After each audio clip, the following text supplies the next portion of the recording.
Hello, fellow scientists. Today I'll be giving you an abstract summary of the article Conversion of a Light-Driven Proton Pump into a Light-Gated Ion Channel by Vogt and his crew. Microbial rhodopsins are a type of bacterial rhodopsin that are light-activated and provide light-dependent transport. They are sorted as ion channels, ion pumps, and central rhodopsins.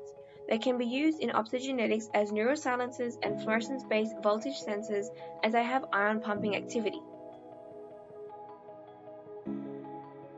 The experiment used the algae Coccolmyxa subalipsodia, and through extracting the genes they found an opsin-encoding gene which allows algae to produce photocurrents in oocytes. The aim of this experiment is to characterize the CSR gene to determine the pump activity and strength. For the methods, they first cloned a human codon adapter gene into a vector. Site-directed mutagenesis was then performed to change the DNA.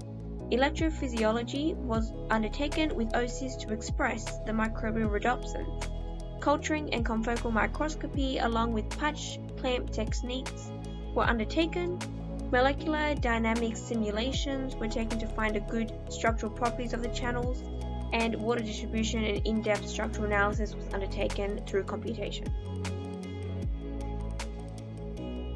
Found that the CSR gene has a 37% similarity to bacterial rhodopsin. In addition, it was found that the R83 residue and its partner Y57 are two very important residues for pumping power and directionality. The interactions between these two allow for passive light-gated channels to be formed, which is useful for optogenetic studies. It can be seen from figure 2b from the article that there is no effect of different pHs for pumping activity of CSR. However, other CSR mutants such as D211 replaced with N did show effects with changed pH. It was observed that an active proton pump was converted into a passive ion pump at neutral pH. At a high pH, there was a large outward current in contrast to a low pH, where there was a small inward current. The double mutant shows both active and passive ion conductance. When there is light, there is an increase in pump strength and activity. However, when the light is turned off, it has been discovered that there is a biphasic decay whereby the ion conductance decayed slowly and the pump currents decayed fast, both resulting in a decreased pump strength and activity. These results were different to previous studies whereby prior research found that the mutants in bacterial rhodopsin has a slow photocycle, whereas Vogt's research showed that the mutants produce fast pump currents. To explain this, their experiment discovered that the dual mutants operate in an independent manner with a fast pump current and a slow passive conductance.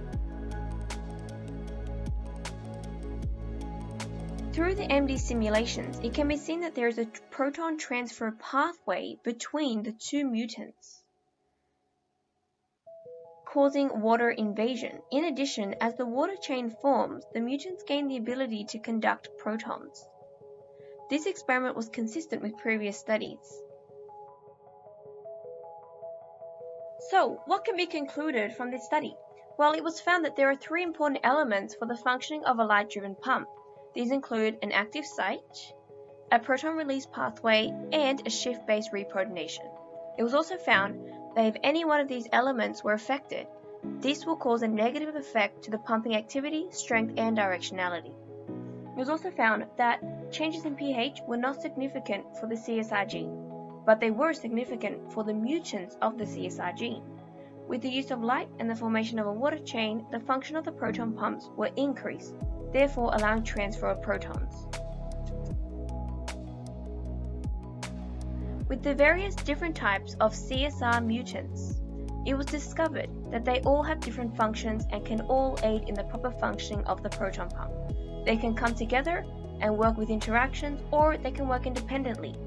This study will successfully characterize the CSR gene and its mutants. So, as the function of the transport mechanisms of the proton pumps are not fully understood yet, increased research into this may aid in further optogenetic studies or future medical research to help the community.